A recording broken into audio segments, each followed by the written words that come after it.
God is able. From disability to possibility.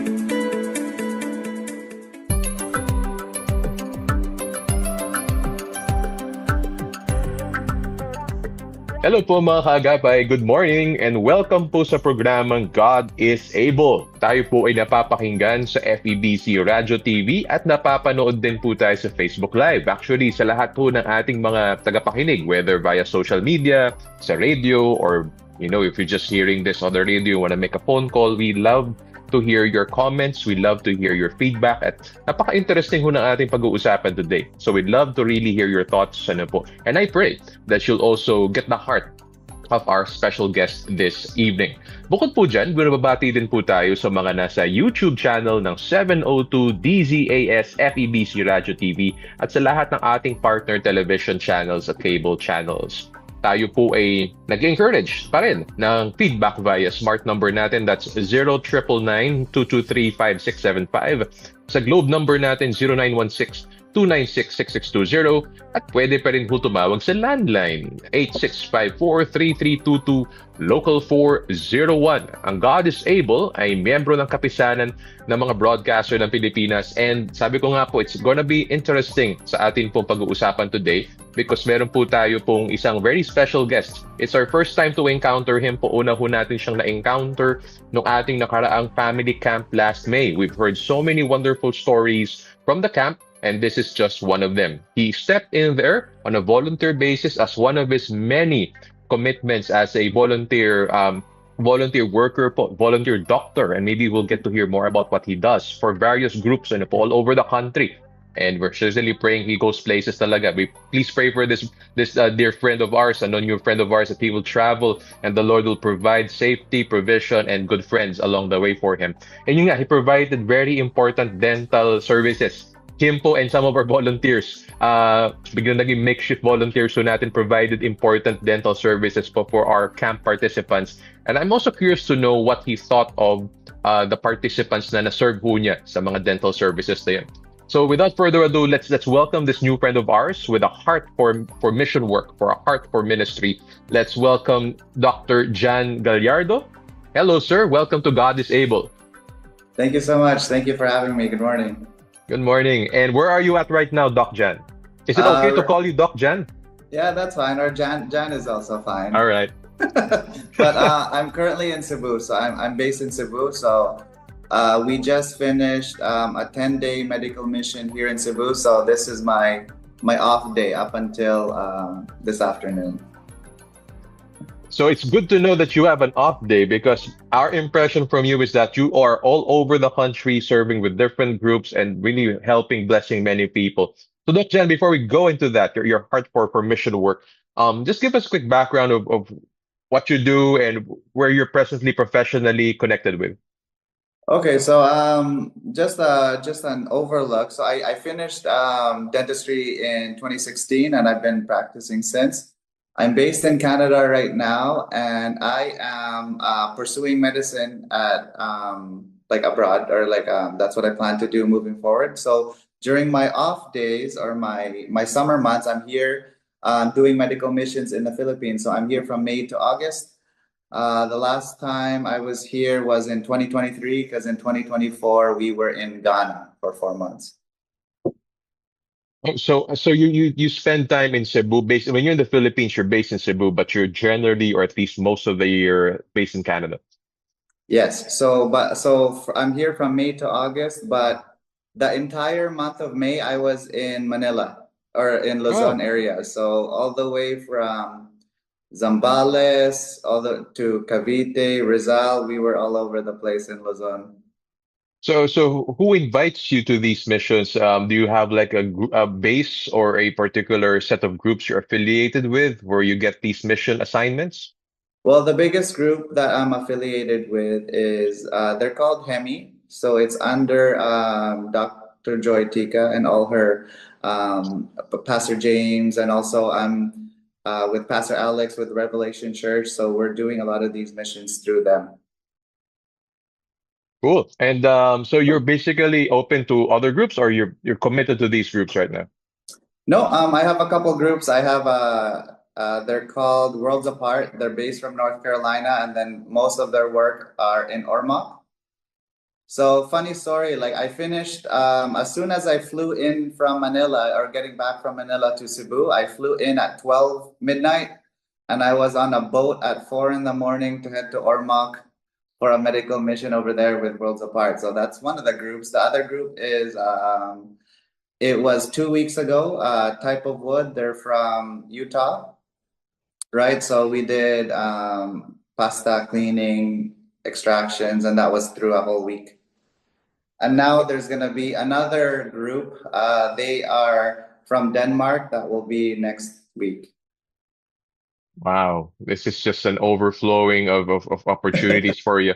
And again, we will certainly be praying that God gives you the provision of safety, with your travel expenses. Although I'm sure your mission team helps you with that one, but also good company and great experiences. How do you filter through all these invitations? I guess your name is out there. People know that you're a volunteer doctor, dentist for medical missions. How do you like sift through the many invitations and say, this group is for me, this place is for me, and of course, the Philippines is still for me.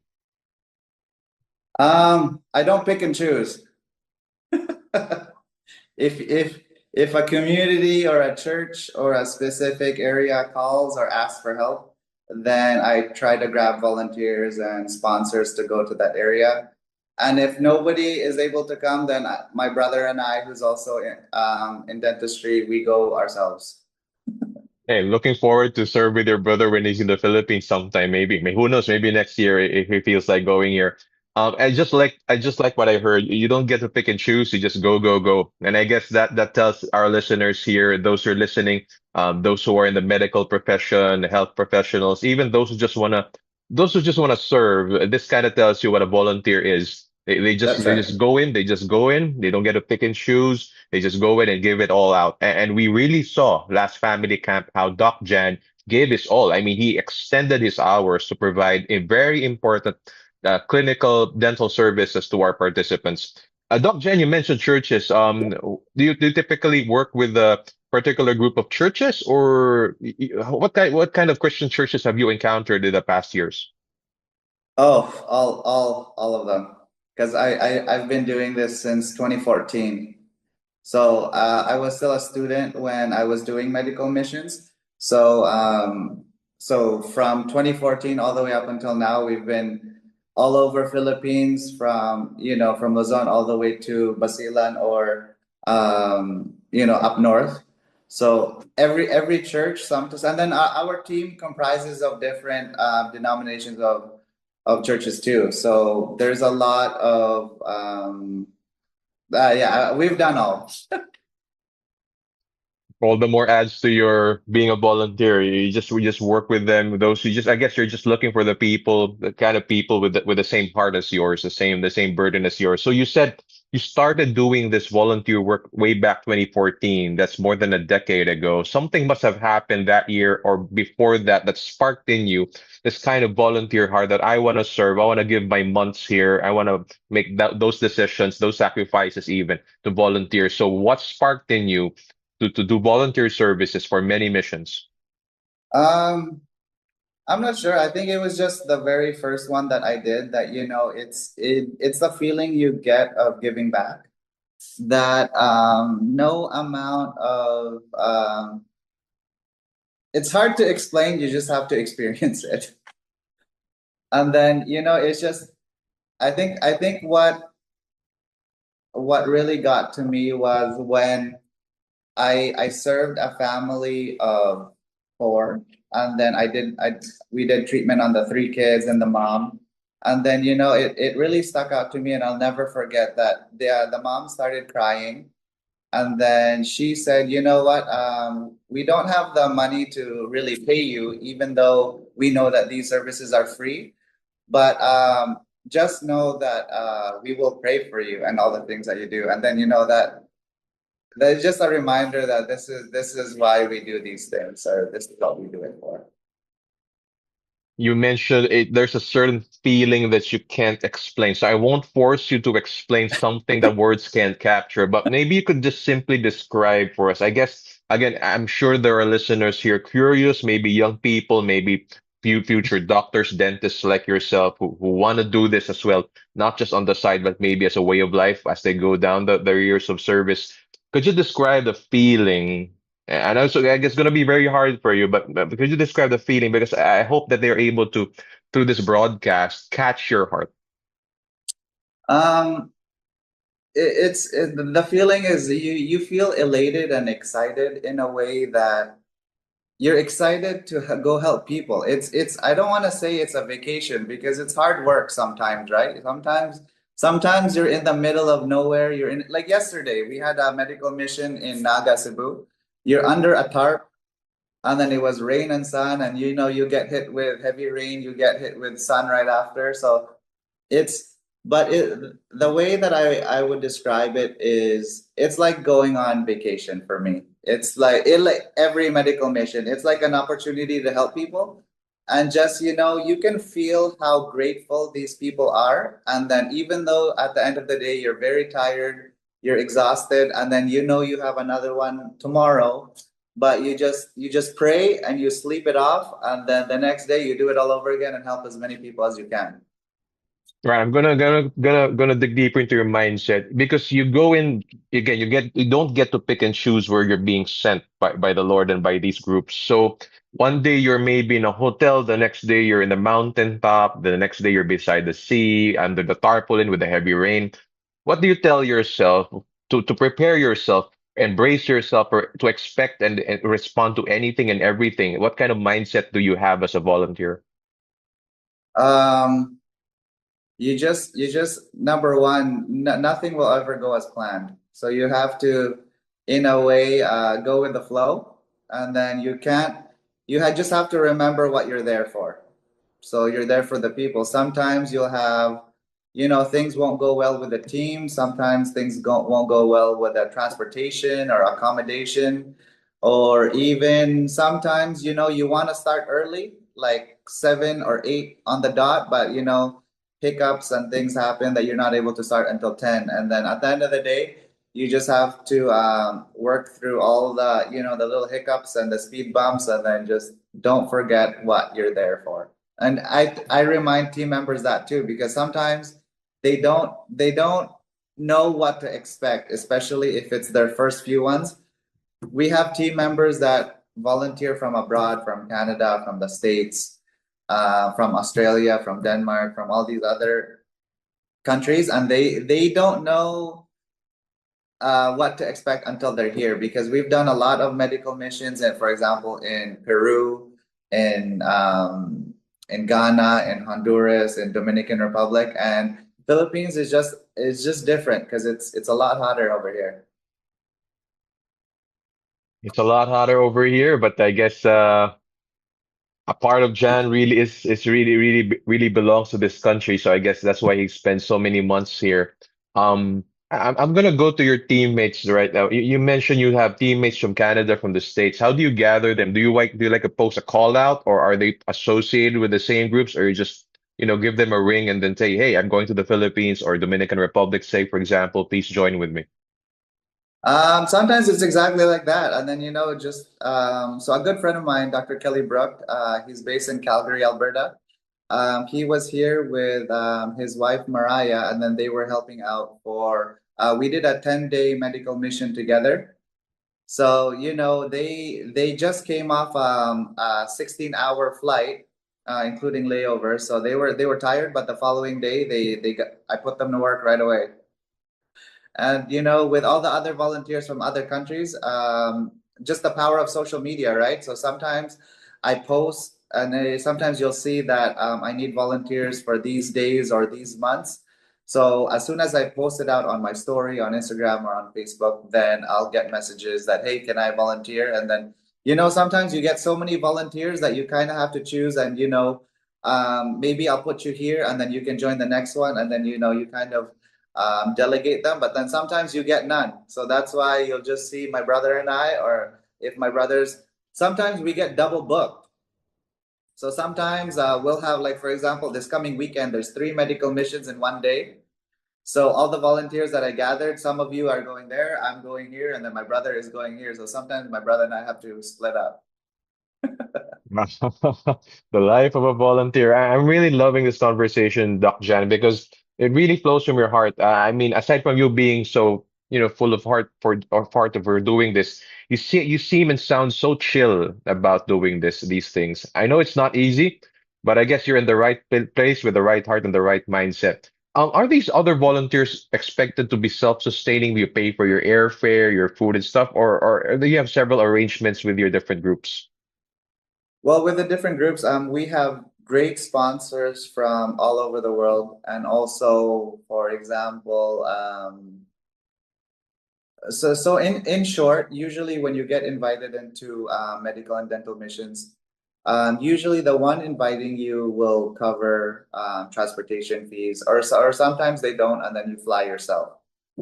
But as soon as you're there, most of the time, if it's overnight or like 5 days in a row, and you're not in Cebu or not anywhere where you have accommodation, then sometimes they'll cover your accommodation and transportation. But there's some instances, honestly, that when churches or communities reach out to us, just as a way of thank you, they will cover your accommodation. But then you can't ask for much either. So beggars can't be choosers too. So you're there to help people, and then some of these communities don't have much.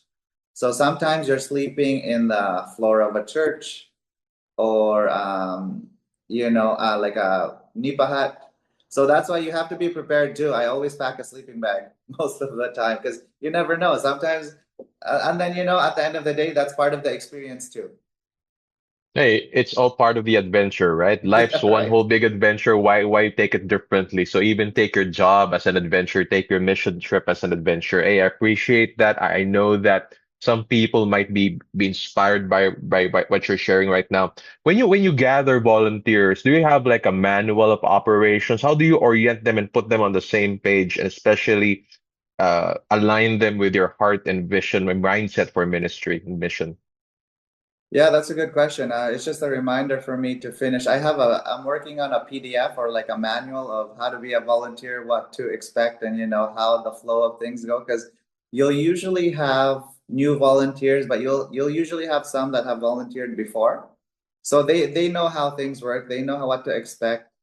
But then there's really some that they really need like an overview. So I do send them a PDF, and we do communicate right beforehand.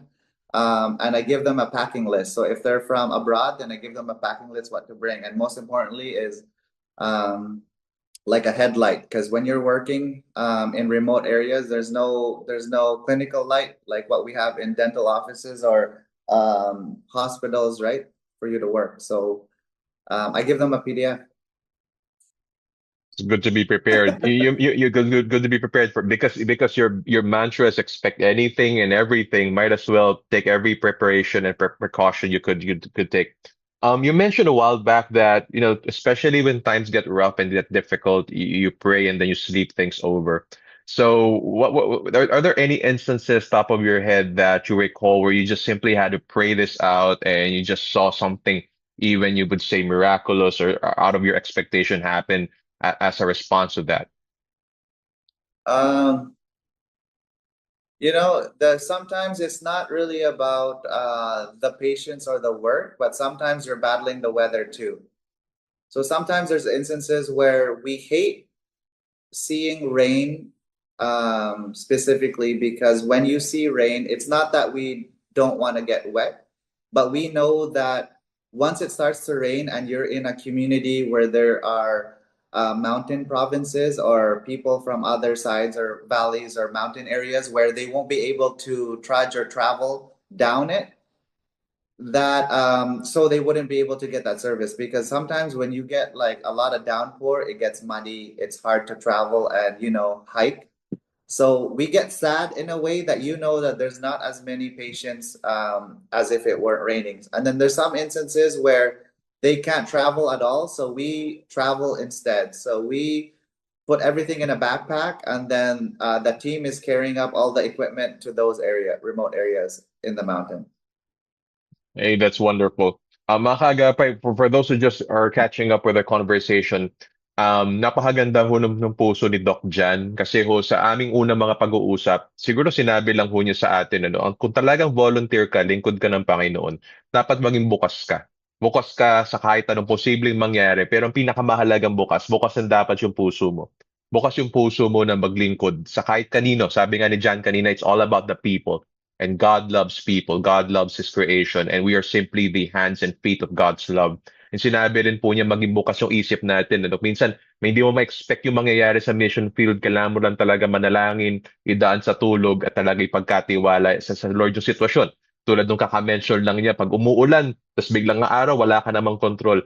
But I guess isa pang nagugustuhan ko po sa puso at mindset ni Doc Jan po is yung talagang go with the flow. He mentioned a while back, let's just go with the flow. Let's have a go with the flow mentality. Yung tipong, hayaan mo lang, Lord, kung ano man ang gusto mo mangyari, mangyayari. Nandito lang ako para maglingkod, nandito lang ako para sa mga tao, nandito lang ako para ma-experience yung blessing mo today. What a way to live and what a way to serve. Sometimes even we in churches and ministries, we have our own expectations and systems and SOPs and all that. It's good to have those in place, but at the end of the day, your heart and mind must be, Lord, just have your way. Just have your way. I mean, I have my way. You'll have your way. Anyhow, God's way will prevail.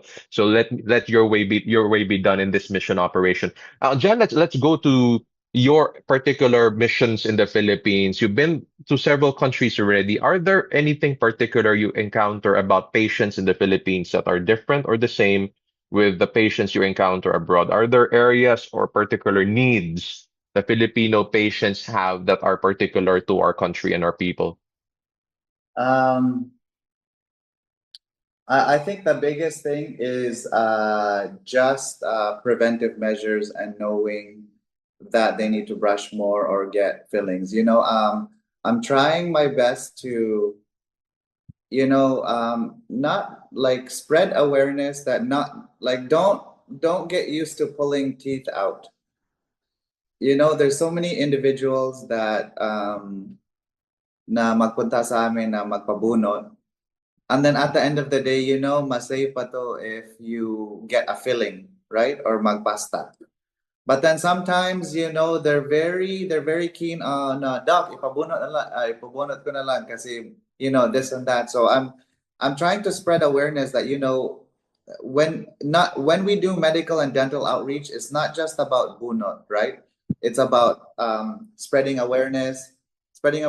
It's about preventive measures. We teach you how to brush properly, how to take care of your teeth. Because at the end of the day, we would rather teach you how to brush your teeth than to extract teeth, right? Because sometimes it's not easy. It's easier for you or to teach people how to keep their teeth than to extract everything. And then for the audience and the viewers too, it's the more teeth you're missing, the harder it is for you to eat, right? So sometimes your efficiency on eating and doing other, just chewing in general, your efficiency gets less when you lose teeth, and especially if you start losing teeth on a specific side.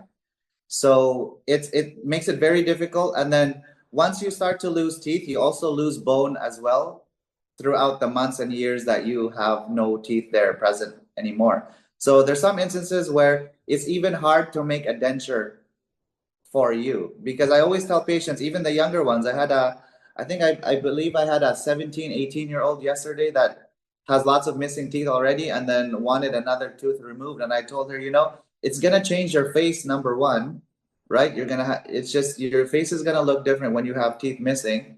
And then it's just not easy to have a denture, especially at a young age, because then you'll have to have it replaced every 5, 6 years or so. You mentioned something very important. I've heard of this and seen of this in the Philippine context. When you have dental mission, the expectation is, oh, doc, the dentist is going to pull out my teeth or my tooth. But it's better to keep them than lose them, I suppose. Same with our orthopedics. We encounter orthopedic cases. If we could help you and teach you how to walk, that's better than giving you a crutch or a wheelchair. That's still more preferable as far as your way of life and as far as, what God wants to do in your life is concerned. It's better for you to keep your teeth than lose them. Better for you to walk than depend on a crutch or a wheelchair. That makes a lot of sense. But the expectation in the Philippines and I guess in other places in the world where you don't get as much access to these services is that the expectation is that, you'll do something big for them, while as awareness is the big thing that they should know first. How to brush your teeth, how to floss, how to take care of your diet, so to speak. Um, and thank you, Doc Jen, for promoting awareness as well. I think that's something really lacking: awareness, information, proper steps and care. Let me go to now persons with disability. Because we cater to persons with disability. Our family camp is actually an opportunity for families affected by disability to have some respite, and of course, avail of wonderful services like what you and your team did. Are there particular things that even family members, as far as the health and dental health of these patients are concerned, those with disabilities, that get left out because they're disabled, or differently abled, even when it comes to self-care, even when it comes to something as basic as brushing your teeth and flossing and stuff like that? What's your particular experience with those with disabilities in relation to their family members and carers? So of course, sometimes in regards to their carers and their families, even themselves, they're so focused on, taking care of their children or their child or whomever they're taking care of, that they also start to neglect their own personal or dental hygiene, right? So sometimes when I've seen, we've catered through the moms and the dads and the aunts and the grandparents, right? So they also have just the same amount of dental work that they need. So we did a lot of cleaning for those family members as well, and for the individuals that were a part of the camp, right? For them, brushing alone is already difficult as it is. So of course they had a lot of dental work, and that's why, when you're working with patients without disabilities compared to patients with those disabilities, or the thing is, it takes longer to treat them just because you want to be more careful, and sometimes just communicating is hard as it is already, right? That sometimes they want to, it's hard for them to, let us know if it hurts, or let us know if this area is sensitive. So you have to be more patient and you have to work diligently, because sometimes they'll get tired and they'll get stressed and anxious, right? Because some of these individuals have never had any kind of dental treatment before. So when they are hearing these ultrasonic scalers for cleaning, even though it's just vibrating on their teeth, it could be scary too. Something getting put in your mouth, in their mouth.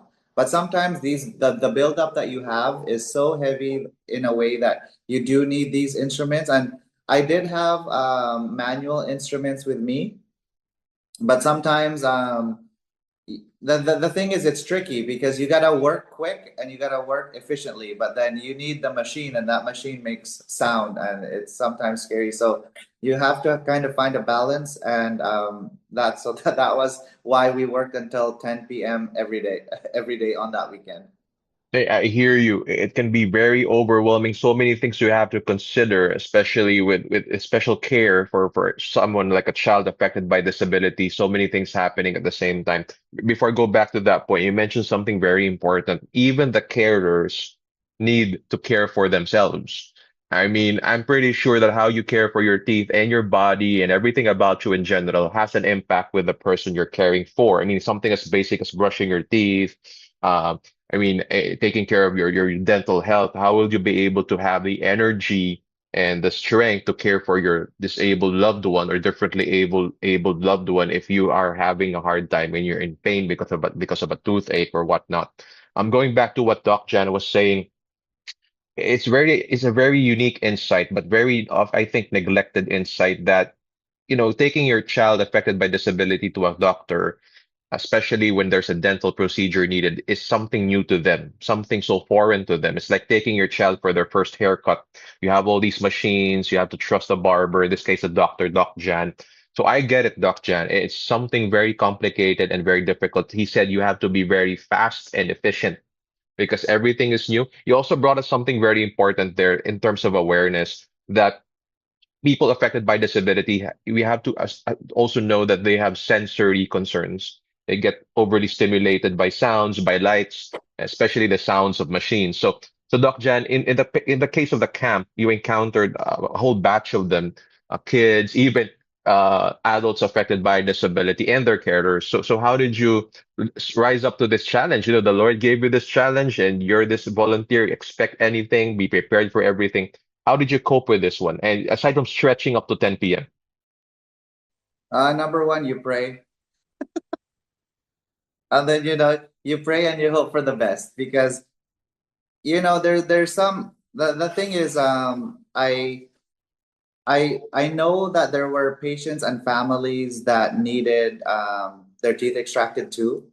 But then, they're there for a good time. And, the food and the service was great that I didn't want to take that away from them. So I didn't want half or even a third of the patients having bunot and then they can't, enjoy the time and the weekend. So that's why we provided those services. So, but, in regards to the cleaning and services that we provided, it was challenging in a way because sometimes that's why you really have to be prepared and all for the medical and dental professionals. Sometimes you have to really do your homework and you have to understand what triggers anxiety and all these other things that you have to look out for. And then you have to really practice and really hone into how to communicate with them. So if you need an interpreter, then you grab one. If you need a family member that is able to explain, then you grab all these tools that you have so that you can communicate to the patient what you need and what is expected for them to provide so that we could provide treatment. So the biggest thing that helped me out was having bite blocks. So what bite blocks are, they're like rubber guards that you place in the mouth so then they won't close and hurt themselves by accident. Because if they close and you have an instrument in there, then that could hurt them or it could hurt you if you have your finger in there. So bite blocks were a great help. And then, the how we coped with it is just to communicate the best way you can, just so that both you and your patient can be safe. Yeah, that's communication must have been another challenge, Doc, because again, some of the patients affected by disability are not able to verbalize what they're feeling.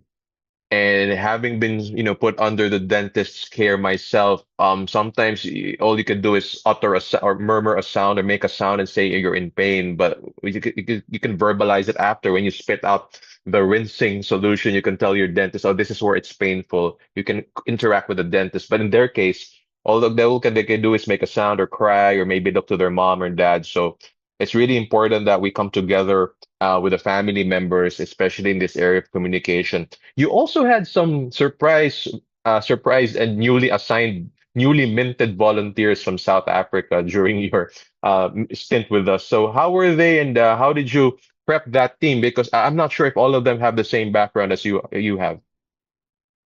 No, they were great volunteers actually. That they were more than willing to work until 10 in the evening. And then the second day, we honestly started at 8 p.m. Oh no, 8 a.m. and finish at 10 p.m.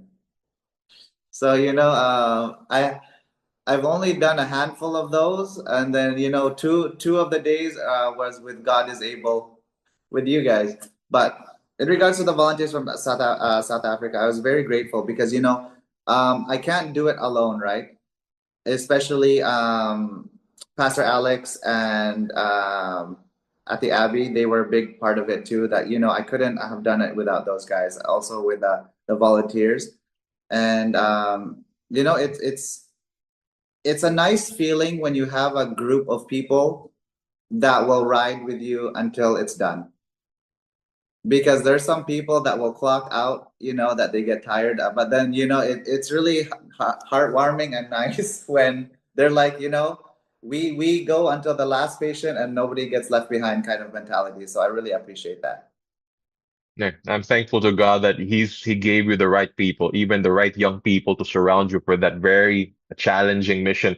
I'm not sure if it's a good thing that the longest sessions were with us and God is able, but we'll take it as a compliment. But again, I hope that was also a blessing to you being able to serve, to minister to persons affected by disability because they get often neglected, even by public services, even by health professionals.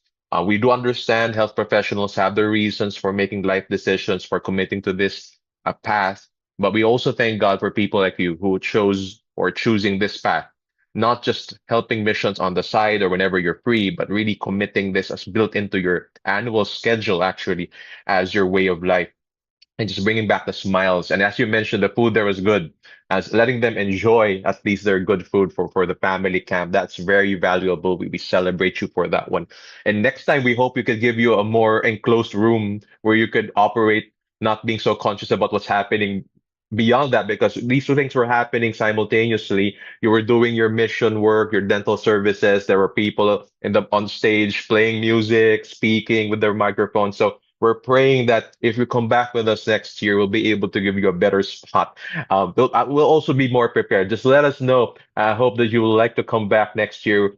Same time, same channel, same schedule, thereabouts. And we'd love to have you back and give you perhaps a new set of volunteers, Doc Jan, because we really appreciate what you did. First, it was also surprising for us. Oh, this is the first time the camp will be having some dental medical services, but at the end of the day, it was really a blessing to us. It was really something we appreciate. And I'm sure the families all the more felt God's embrace because, hey, not only are they giving us some time to rest here and hear God's word, they also get to feel God's love because the health professionals are here. I mean, shout out to Pastor Alex, Ma'am Abby, for connecting us. Actually, it was through Pastor Alex, mga kaagapay, that Doc Jan and his team were able to come and serve with God is able. It's because of our partner, Pastor Alex, who's partnering with us in Zambales and just like Jan all over the country, because that's kind of what kind of a pastor Pastor Alex is. I think Pastor Alex and Jan have a kindred spirit. I mean, they love traveling all around. They love to serve people, and they're game for anything. I mean, if you know Pastor Alex, he can go up a mountain, go down a cave, wherever you send him, to a city, an urban poor community, wherever you send Pastor Alex.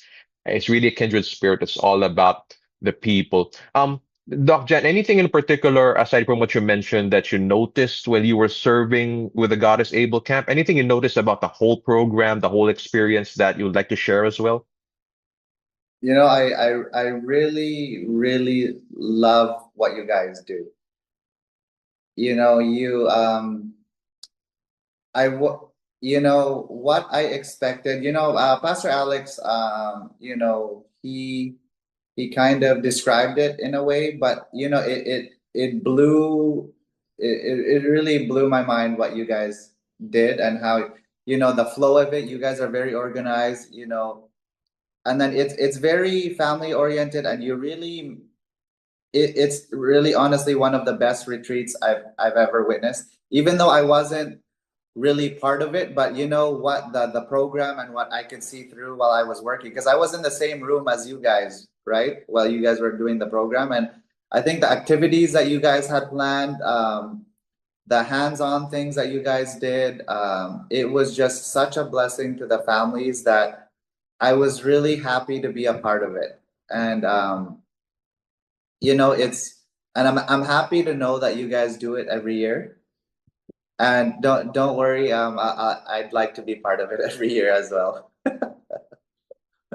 Yeah, it's basically the same time of the year. We have it usually on May, the month of May. So your first month in your commitment in the Philippines. And also we usually have it in the same place. And thank you, Doc Jan. I'd like to just emphasize that you were part of Family Camp 2025.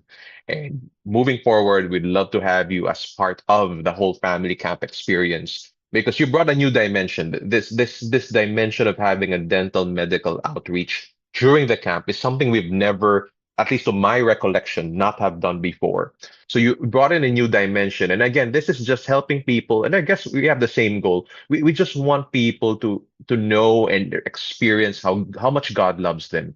Mga kaagapay, kaya naman po kami tutulong-tulong nila, Doc Jan, is para iparamdam lang po sa inyo, sa ating mga kaagapay, na mahal po tayo ng Diyos. And if it means that Doc Jan has to serve you with a team from 8 a.m. to 10 p.m., if it simply means that we really make a great investment to bring you to a wonderful place in Batangas and recruit so many wonderful volunteers like Pastor Alex, those wonderful people, Their faces and names are still in my mind, in my heart, from South Africa. All the young people from the Philippines stepping up as well. Our health professionals stepping up as well. If we have to do those things just so that we want to share the love of God with you, then so be it. And praise God because He answers prayers. And Doc Jan, you are. And whatever happened, because my attention was in the main program. So please forgive me. I wasn't able to check on you as much as I should have. But I guess part of it is trusting you that, and trusting Pastor Alex's good word that, Doc Jan is someone that we need to bring here. He wants to be here, and you did a great service. And looking forward to serving more with you, Doc Jan, and whoever you can bring to the Philippines, not only during family camp, because that, Doc Jan, for you to know, and I guess Pastor Alex has mentioned this already, we have a whole year long calendar going around the country. And again, usually it makes sense. Usually when we do assistive device distributions like wheelchair distributions, it makes sense that there is a medical outreach going on at the same time where doctors can prescribe and give medicine. You can give dental services as well. So what I'm saying is that for people like Doc Jan, there's always an open door, an open seat in the God is able table. Brother, we do appreciate. And I also like what you said, you just have to pray. Through it all, we just simply have to pray because this is all beyond us right now. As you mentioned, one day it's going to be raining hard. The next minute it's going to be shining. The sun is shining out there. It kind of reminds us that this is beyond us already. There is also someone who empowers us to do these wonderful things. Doc Jan, let me give you the remaining time of this conversation to speak to health professionals like yourself, Filipino or not, young as you or not. We certainly need more folks like you doing these kind of things, not just on the side, but again, as built in with their way of life, the way they prioritize their schedules. Why do you think that, and again, with all due respect to whatever person's motivations, why do you think that this is a challenge or this is not something that naturally happens, that there is like a whole team of people available? Though you did mention that when you put out the information, doctors sign up. Is it because they just don't know the opportunities, or maybe because they just have different priorities, or is it because the logistics are difficult? Why don't we have more of Doc Jans on the field? I think it's a little bit of both. So the thing is, of course, other individuals have commitments in regards to their families, for example. So of course they have to make a living in a way too. So there's individuals who can't do 57 medical missions in a span of 4 months. And my brother Jay and I were doing it almost every weekend. But usually, or even throughout the week. So in a way, there are individuals who have private practices or attached to a hospital that they can't take time off. So usually it's very difficult to find volunteers within the week because it's a work week for them, especially on a Saturday, or if they have just instances like that where it's just logistically it's hard. From a cost of living perspective, it's also difficult if they have a family to support, or friends, because at the end of the day you're purely a volunteer. I've we do these for free. Maybe there's some instances where you do get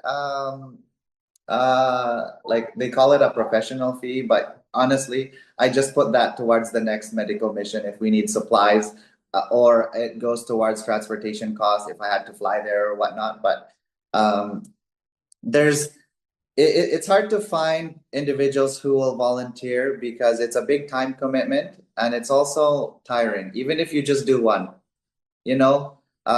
Most of the patients you'll have maybe minimum of 50, or you can have as much as 300. With type of wood, it was from the 2 weeks ago there in Lahog. We had about 800 patients in one day.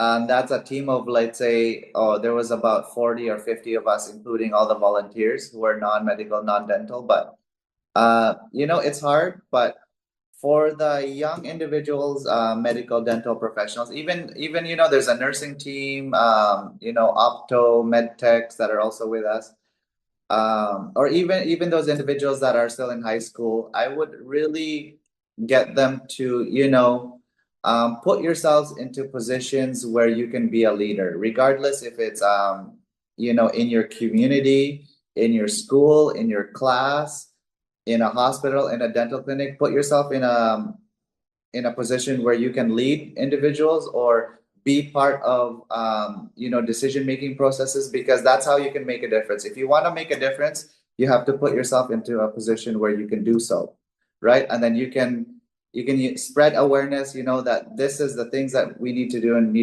things that we need to get done, so that you can there's a lot more of you and you can do it as a collective group. I think that's the biggest thing. And that's a unique insight, a good reminder for all of us. Put yourself in a position to lead. Put yourself in a position to make a difference. Yeah. Put yourself in a position to make an impact.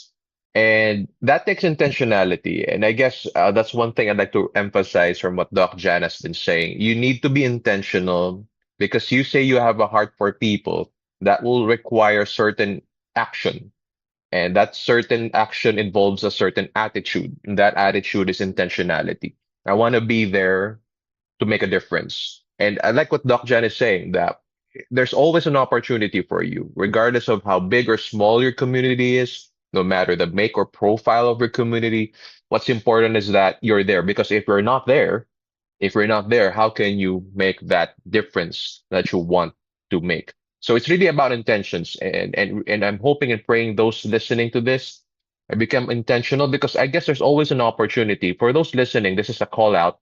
And God is able, because we really are into various forms of ministry for the different able. There will always be an opportunity for a health professional to be in that position, like Doc Jan found himself in last family camp, and make that difference. And we do need health professionals. Special shout out in particular to physical therapists, occupational therapists, speech therapists, and of course, allied health professionals. We need you. We need your intentionality, but behind that, we need your heart, because wherever we go, and I guess Doc Jan would have also seen this wherever he went to the Philippines, especially in the provinces, there is a great need for health professionals.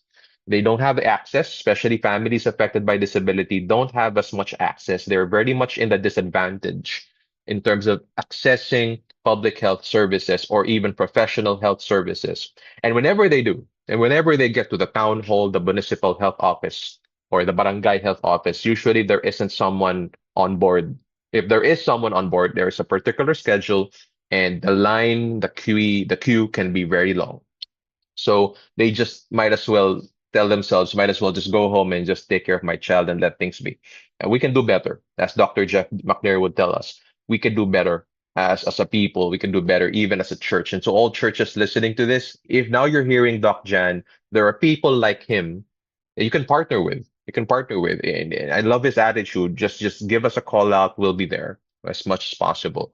They're not picking and choosing. They work with everybody. They work with the various churches and denominations. They're just here to serve. What a resource, what a luxury for the church. Because usually our church partners, Doc Jan, are looking for people like you. They're looking for doctors, they're looking for dentists, they're looking for therapists, and they bring back the question to us. And we pray, we certainly pray, and we wish we had the pool of people. And this is now a shout out to all Christian doctors and health professionals out there. One of the questions in my mind has been, is there a particular organized effort among Christian health professionals? Because we tend to have the same worldview, the same heart, the same calling. So I guess we're on the same page, but are we organized and mobilized? I think there are patches of it organized according to professions. But if there's a big group, maybe tied up with an evangelical alliance, for example, a national alliance, I'm not sure.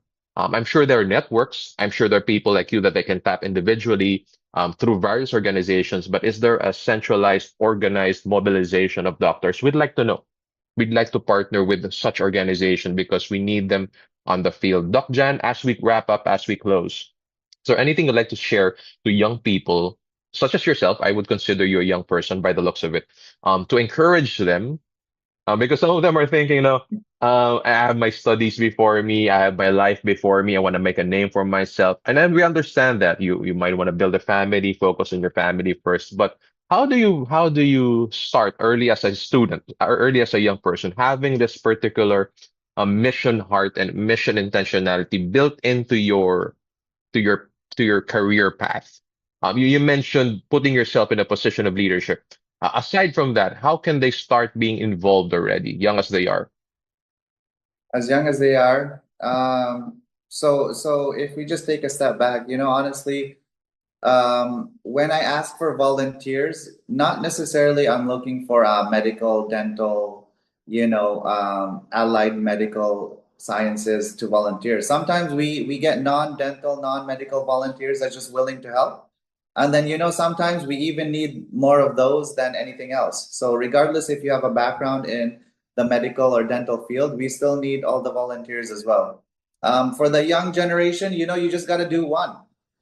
I urge you just to do one. If you see a medical dental um, banner in your community in a gym, go up to one of the volunteers and just ask them, "Hey, what can I do? I'm part of this community. I might not be part of the group, but I'm here to help." Sometimes you can help usher patients, you can help this and that. There's so many things that you can do as a non-medical, non-dental volunteer that you just need to do one, and then you get a sense of feeling of, when you get to help people specifically in your community. It changes how you see things, and especially if you travel to remote areas as well. If you get to you become more grateful for the things that you have. So for me, um, to really be happy, you have to be grateful for what you have, and not, strive for things that are, that it's just a feeling that you get. And I really urge individuals to at least do one medical or dental mission or any kind of outreach, and then just go from there. And just to capture what Doc Jan has been saying, we sometimes want to get a life. Study because I want to have a life. I want to start a family so that I can have a life. I want to make a name for myself because I want to have a life. But if we just take a step back, realize that giving of ourselves to another person, that's truly living. It's not out there. It's not in your name or whatever the world can offer you. It's just being back to fundamentally who we are as God intended us to be, and that is to love our neighbor as ourselves. And that's how you live. And that's like a life hack. You don't have to strive to find meaning and fulfillment out there. I guess that's a quintessential question for many young people. I want to find meaning and purpose for my life. It's already built in our design if we just start to practice it. And I like what Doc Jan has been saying here. Just start with one, maybe one outreach, in our case, one family camp. And I agree with you. We've heard many stories like this. I attended family camp, things changed. Not because of the camp or the program, but because I guess you have to put yourself, as Doc Jan was saying, in positions where you will really encounter the Lord and experience His work. And of course, that happens in your relationship, your dynamics, your service with other people, especially those in need. By giving yourself to someone in need, you would have truly lived. And I guess that Doc Jan is living the life. He's living the life right now. I mean, I'm sure Doc Jan, you can't imagine any better version of how things would have turned out for you. So our prayer for you is that the Lord sustain you because you're on the right path. You're blessing so many people and you're living the life. And I hope the young people studying to be a doctor, whatever profession, you start living as well. And you don't have to go that far. You don't have to complicate things. God has put it in your heart to just honor Him and give up yourself to other people. Doc Jan, any few words you'd like to share, impart to all of our listeners before we wrap up? So I just want to end with, I'm attending the University of Saskatchewan in Canada, and I really love their motto that what they always say, and they have it all over. Their motto is "Be what the world needs." So I really, that has a special meaning for me. Be what the world needs. That resonates with me, Doc Jan. I love that because when I entered into becoming a pastor, I remember one good advice given to me was be where the need is. Right. And I became a pastor because of good advice like that. Be where the need is. And I guess where the need is not a where, but actually a who question. Who is in need? And in the Bible, it gets asked, who is my neighbor? Because your neighbor is always someone in need, and you That's can right. always give them of something of yourself. Sometimes you feel you don't have everything, I'm sure Doc Jan sometimes would find himself in a position. I don't have the equipment. I don't have the right people. Everything's going to a mess. But then that's why we have faith and we pray. There must be a reason why we're there. What's important is that we are there. And I love what he said. This is what he's been saying throughout this conversation. It's about people. It's about people more than what we can give them. It's about us being with them. So, Doc Jan, thank you so much.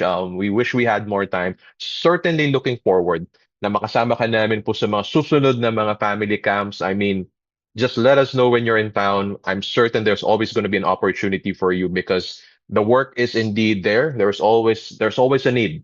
There's always someone in need. And so to everybody listening to this, be that answer to that prayer of someone in need. Mga kaagapay, maraming salamat po. Natapos na naman po ang halos isang oras na napakaganda at I pray nakaka-inspire na conversation with Doc Jan. Nawa ito'y nakapaglaan po ng katatagan at pag-asa sa inyo, mga minamahal nating pamilya na affected by disability. Ko po si Pastor Paulo Sanchez, kasama ho ni Yvette at ni Edda, mga FSL interpreters natin. We believe through us and with the help of people like Doc Jan from disability, there are amazing possibilities. God bless po at maraming salamat. We love you. God is able. From disability to possibility.